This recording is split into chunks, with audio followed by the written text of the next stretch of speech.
E aí, povo abençoado, como é que estamos? Bom, pessoal, esse é um assunto que era para mim ter comentado, mas é como eu digo a cada um, né? Eu gosto de comentar aquilo que tenho certeza, que tenho convicção.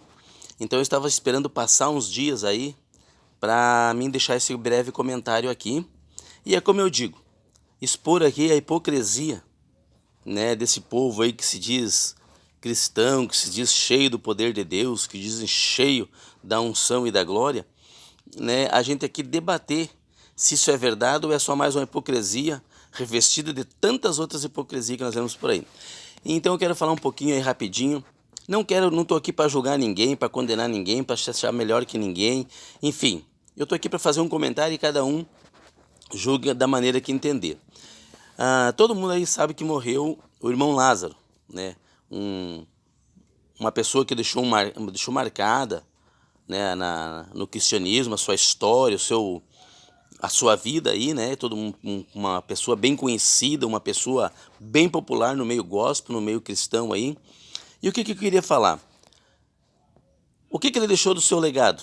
Vamos falar no legado político. Primeiro, ele votou, juntamente com o Marcos Feliciano, que Eduardo Cunha teve 6 votos.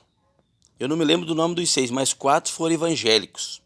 Um foi do Feliciano, que eu tenho certeza absoluta, e um foi do grande irmão Lázaro, que disseram que o Eduardo Cunha era um santo, era um homem honesto e não merecia ser impeachmentado. Esse foi um do seu legado que ele deixou.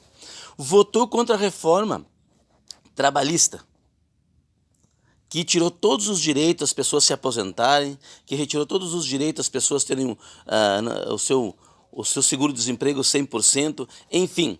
Sabe, quem votou a favor da reforma trabalhista votou contra o povo trabalhador. Essa é a realidade. E eu não quero deixar o vídeo longo aqui, mas posso discutir com qualquer um cada ponto onde é que os grandes foram prejudicados e onde é que os pobres e os trabalhadores foram beneficiados. Então, essa reforma é uma desgraça para o trabalhador e ele votou a favor dessa desgraça.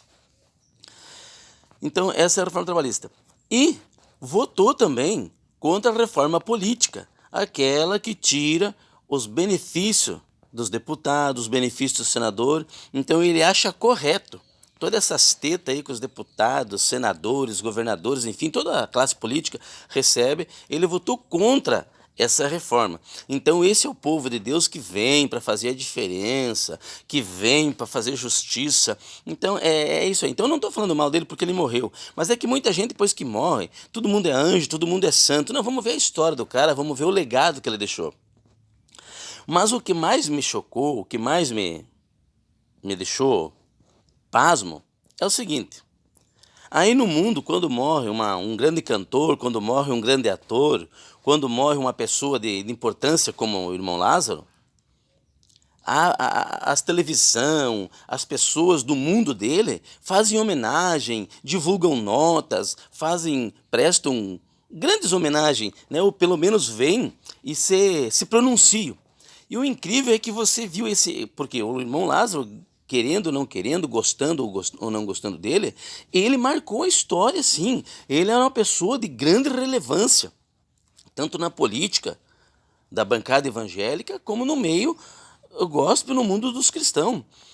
E aí você viu Marcos Feliciano, você viu o Malacheia aí, você viu Valdomiro Santiago, você viu Macedão. Quem você viu desses grandes homens de Deus prestar uma homenagem ao irmão Lázaro? Quem deles você viu falando sobre o irmão Lázaro, ou sobre a Anastácia, ou sobre tantos outros pastores e grandes líderes que morreram de Covid? Você viu eles falando? Não. Sabe por que eles não falaram nada? Porque eles querem manter o rebanho deles sobre o domínio deles. Porque senão eles vão ter que explicar por que não levaram cloroquina para esses irmãos, o tratamento precoce, e eles não foram curados. Senão eles vão ter que explicar que esses irmãos, inclusive o Lázaro disse, em seu culto, está aí nos jornais, está aí na internet, só você procurar, que quem pegava Covid é quem não tinha fé e era do diabo. Então eles vão ter que explicar como é que essas pessoas que pregavam aglomeração, que não tinha perigo nenhum, morreram do Covid. E se eles tiverem que explicar isso, as igrejas vão ficar vazias e eles vão ficar sem dinheiro. Então, infelizmente, lamentavelmente, eles preferem ficar calados, fingir que não viram que um homem dessa envergadura, que dessa importância no mundo gospel, faleceu, partiu dessa para outra, e eles ficam calados como se o cara não tivesse existido. Por quê? porque aquilo que eu digo, o dinheiro, a posição, a fama e a ganância, hoje, no mundo gospel brasileiro, estou falando aqui do Brasil, de coisa que eu conheço, que eu sei, está mais alto, está mais importante que os valores morais e espirituais na vida desses grandes líderes. Então por isso que você não viu homenagem nenhuma nesses grandes, hoje Malafaia, Feliciano, Valdomiro, Macedão, R.R. Soares são donos de programas de televisão no Brasil inteiro. Você não viu eles prestarem uma homenagem a ele.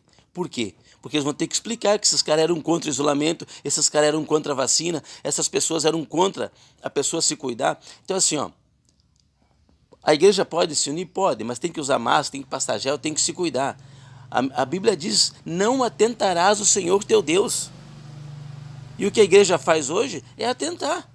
Porque se cuidar do Covid, amado, é como você tem que se cuidar do colesterol, da diabetes, do câncer, de qualquer outra doença. Se você não se cuidar, você vai morrer. Deus cura, na hora que Ele quer, para quem Ele quiser e da forma que Ele quiser. E o povo hoje parece que não está entendendo isso aí. Então eu não vim aqui falar mal do irmão Lázaro, não vim condenar, não vim julgar ele. Mas eu vim falar o que muitas dessas pessoas não têm a coragem, a decência de falar, que essa é a verdade, infelizmente. Um forte abraço, que Deus abençoe a todos e até o próximo vídeo.